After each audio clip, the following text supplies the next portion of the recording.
Assalamu alaikum. I am Muhammad Nabil from Lorelei Medical College and I am fourth year MBBS student. आज का जो topic है वो है यूरिक एसिड सिंथेसिस। ये टॉपिक जो है एक स्टूडेंट ने मुझे रिक्वेस्ट किया था और कहा कि ये टॉपिक मुझे समझ नहीं आ रहा, तो ये टॉपिक मैं उनको डेडिकेट करता हूँ क्योंकि उन्होंने मुझे रिक्वेस्ट किया था। सेम अगर आपका भी कोई ऐसा सवाल है जो आपको समझता है कि आप मतलब जो आपको नहीं मिल रहा या समझ नहीं आ रही, तो आप भी मुझसे कांटेक्ट कर सकते हैं, आपके लिए भी वो वीडियो अपलोड किया जाएगा। अब कांटेक्ट किस तरह करेंगे? डिस्क्रिप्शन में मैंने व्हाट्सएप लिंक और व्हाट्सएप नंबर के साथ फेसबुक पेज और ठीक है, वहाँ इंस्टाग्राम का जो लिंक है वो दे दिया है, आप वहाँ से टेक्स्ट कर सकते हैं। तो यूरिक एसिड से स्टार्ट करते हैं कि यूरिक एसिड सिंथेसिस सबसे पहले हमें पता हो कि यूरिक एसिड किस चीज़ से बनता है। लेकिन उससे भी पहले हमें ये पता हो कि यूरिक एसिड नॉर्मल वैल्यू क्या है, ठीक है? नॉर्मल वैल्यू, ठीक है? यूरिक एसिड की नॉर्मल वैल्यू मेल और फीमेल में अलग-अलग होता है, ठीक है? फीमेल में जो होता है वो होता है 2 टू 5 मिलीग्राम पर डेसीलीटर, ठीक है? और ये मेल में होता है 3 टू 7 मिलीग्राम पर डेसीलीटर। ये तो इसकी नॉर्मल वैल्यू आ गई। अब हमें पता हो कि यूरिक एसिड जो है ये किससे बनती है, इसके प्रीकर्सर्स क्या हैं, तो आपको पता होना चाहिए कि यूरिक एसिड जो है वो प्यूरिन की मेटाबॉलिज्म से बन जाता है, ठीक है? प्यूरिन की मेटाबॉलिज्म से हमारे पास क्या आ जाता है? Uric acid. अब प्यूरीन हमारे पास क्या-क्या है, आपको पता होगा कि प्यूरीन हमारे पास एडेनिन एंड ग्वानिन होते हैं, ठीक है? एडेनिन एंड ग्वानिन हमारे पास क्या होते हैं? प्यूरीन होते हैं। तो हम स्टार्ट करते हैं स्टेप्स से कि हम सबसे पहले क्या हम जब भी मेटाबोलाइज़ करेंगे यानी कि प्यूरीन से हमें क्या मिलता है? यूरिक एसिड मिलता है। अब कैसे मिलता है, अब वो देखते हैं। इस स्टेप में जो एंजाइम यूज़ होंगे, ठीक है? उनको याद करने का भी एक तरीका है, वो मैं लास्ट में समझाऊँगा। पूरे पाथवे को भी समझने के लिए, याद रखने के लिए एक तरीका है, वो मैं लास्ट में समझाता हूँ। सबसे पहले होता क्या है कि हमारे पास एडेनिन एंड ग्वानिन होते हैं, ठीक है? एडेनिन और ग्वानिन। ये हमारे पास क्या होते हैं? बेस पेयर होते हैं जो कि क्या कहलाते हैं? प्यूरीन कहलाते हैं। एडेनिन और ग्वानिन से क्या होगा? एडेनिन और ग्वानिन ये कन्वर्ट हो जाते हैं, ठीक है? कन्वर्ट हो जाते हैं दोनों एडेनिन मोनोफॉस्फेट में और एक होता है ग्वानिन मोनोफॉस्फेट में, ठीक है? एडेनोसिन मोनोफॉस्फेट और ग्वानोसिन मोनोफॉस्फेट में। सबसे पहले ये क्या है? Adenosine monophosphate. ये होगा एडिनोसिन मोनोफॉस्फेट। सेम यही ग्वानोसिन ग्वानोसिन एमपी मोनोफॉस्फेट। ठीक हो गया? अब क्या होता है? यहाँ से मेन स्टेप स्टार्ट हो जाते हैं। एडेनोसिन मोनोफॉस्फेट और ग्वानोसिन मोनोफॉस्फेट के बाद अब होगा क्या कि एडेनोसिन मोनोफॉस्फेट जो है ये कन्वर्ट हो जाता है। सबसे पहले मैं इसको पकड़ता हूँ। ये कन्वर्ट हो गया किस में? ये कन्वर्ट हो जाता है एडिनोसिन में, ठीक है? किस में कन्वर्ट हो गया? एडिनोसिन में। मोनोफॉस्फेट निकल जाता है इसका, ठीक है? तो क्या बन जाता है? एडिनोसिन में। और यहाँ पर जो इंजाइम काम करेगा इसको बोलेंगे न्यूक्लियोटाइडेज। न्यूक्लियो टाइडेज, ठीक है? इस बात को यहाँ पर याद रखें, न्यूक्लियोटाइडेज एक्ट करेगा, एडेनोसिन को कन्वर्ट कर देगा, एडेनोसिन मोनोफॉस्फेट को कन्वर्ट कर देगा एडिनोसिन में। और ये एडिनोसिन कन्वर्ट हो जाएगा आयनोसिन में, ठीक है? आयनोसिन में।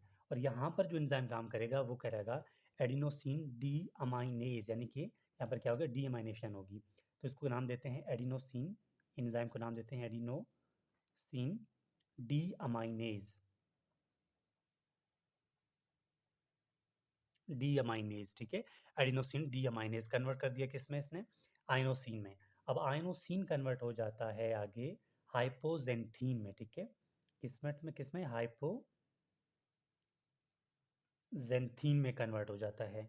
अब यहाँ पर जो एंजाइम काम करेगा वो करेगा न्यूक्लियोसाइडेज, ठीक है? सॉरी, न्यूक्लियोसाइडेज फास्फोराइलेज, ठीक है? न्यूक्लियोसाइडेज फास्फोराइलेज, सॉरी इसका पूरा नाम है न्यूक्लियोसाइड फास्फोराइलेज। फास्फोराइलेज, न्यूक्लियोसाइड फास्फोराइलेज किस में कन्वर्ट कर दिया? हाइपोजेंथीन में। इसको बस यहाँ पर छोड़ना है। अब गुआनोसिन मोनोफॉस्फेट ने क्या किया? गुआनोसिन मोनोफॉस्फेट कन्वर्ट हो जाता है, ठीक है, किस में? ग्वानीन में। ग्वानीन में, ठीक है, ये किस में कन्वर्ट हो गया? ग्वानीन में। अब यहाँ पर जो एंजाइम काम करेगा, सबसे पहले क्या होता है? सॉरी ये गुआनोसिन मोनोफॉस्फेट ग्वानीन में कन्वर्ट नहीं होगा, गुआनोसिन में कन्वर्ट होगा, ठीक है, गुआनोसिन, गुआनोसिन में कन्वर्ट होगा, ठीक है। और गुआनोसिन में कन्वर्ट कौन करेगा इसको? एक एंजाइम काम करता है जिसको बोलते हैं न्यूक्लियोटाइडेज। सेम यही एंजाइम दोनों पे एक्ट करता है, ठीक है। इसको भी समझ आ गया होगा। सबसे पहले एडेनोसिन मोनोफॉस्फेट को एडेनोसिन में कन्वर्ट कर देता है, गुआनोसिन मोनोफॉस्फेट को गुआनोसिन में कन्वर्ट कर देता है।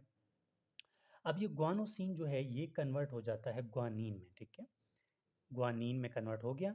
अब यहाँ पर जो एंजाइम काम करेगा, यहाँ पर करेगा न्यूक्लियोसाइड फास्फोराइलेज, सेम यही एंजाइम, ठीक है, न्यूक्लियोसाइड फास्फोराइलेज यही एंजाइम है, सेम एंजाइम है न्यूक्लियोसाइड फास्फोराइलेज।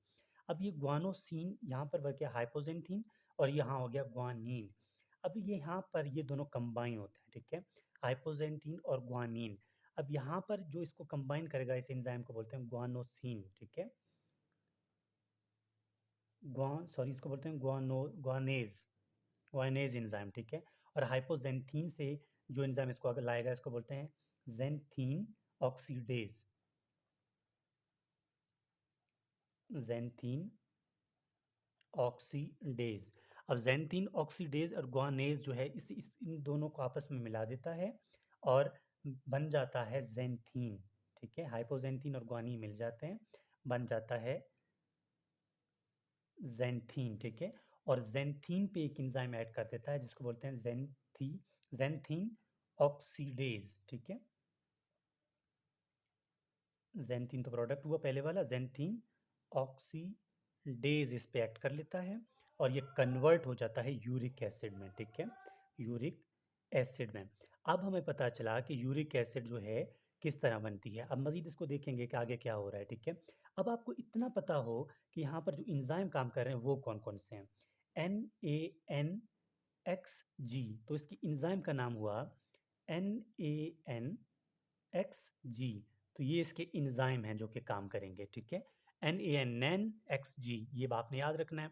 और एडेनोसिन और गुआनोसिन की तरफ AAHI या ट्रिपल ए, ठीक है, यहाँ पर लिख लें आप A⁻3, ठीक है, A⁻3 हो गया। और यहाँ पर बच गया हमारे पास IH। ये हमारे पास कौन सा पाथवे हुआ? एडेनोसिन जो है इस एडेनोसिन मोनोफॉस्फेट की तरफ, और गुआनोसिन के लिए G यानी कि G का क्यूब। अब आपको समझ आ गया होगा कि ओवरऑल A3IHG3 ये हमारे पास एक फार्मूला हो गया जिसके थ्रू हम इस पाथवे को याद कर सकते हैं। और इस पाथवे के जो इंजाइम है वो किस तरह याद करेंगे? NaNXG। अब यहाँ से तो पता चला कि हमारे पास ये हो गया यूरिक एसिड, ये तो आपका मेन टॉपिक ख़त्म हो गया। लेकिन इसको अगर मैं और थोड़ा ब्रीफ एक्सप्लेन करूँ तो यूरिक एसिड जो है कहाँ जाता है आगे? यूरिक एसिड पे एक एंजाइम एक्ट कर लेता है, ठीक है, यूरिक एसिड पे एक एंजाइम एक्ट करता है यूरिकेज, ये मैं एक्स्ट्रा बता रहा हूँ, ठीक है, यूरिकेज एक्ट करता है, इसको कन्वर्ट कर देता है एलेंटोइन में, ठीक है, एलेंटोइन में। और ये एलेंटोइनेज एक्ट करता है, ठीक है, एलेंटोइनेज, इसका पूरा नाम लिख लेना, एलेंटोइनेज इस पे एक्ट करता है और इसको कन्वर्ट कर देता है एलेंटोइनिक एसिड में, ठीक है। और एलेंटोइनिक एसिड जो है ये कन्वर्ट हो जाता है यूरिया में, और यूरिया पे यूरिकेज एंजाइम एक्ट कर देता है, सॉरी यूरिएज एक्ट कर लेता है और इसको कन्वर्ट कर देता है अमोनिया में। ये पूरा एक पाथवे हुआ। आपको ये भी बता दिया कि यूरिक एसिड कैसे बनता है और आपको ये भी बता दिया कि यूरिया अमोनिया में कैसे कन्वर्ट हो जाता है। तो एक टॉपिक के अंदर आपके 2 टॉपिक कवर करवा दिए हैं जो कि बहुत आसान है। फिर भी अगर कोई भी कन्फ्यूजन है तो आप मुझे कमेंट बॉक्स में कमेंट करके बता सकते हैं। कोई भी कन्फ्यूजन है या फिर आप व्हाट्सएप नंबर भी दिया हुआ है, मैं यहाँ पर भी शो कर देता हूँ, ये मेरा व्हाट्सएप नंबर है, ठीक है।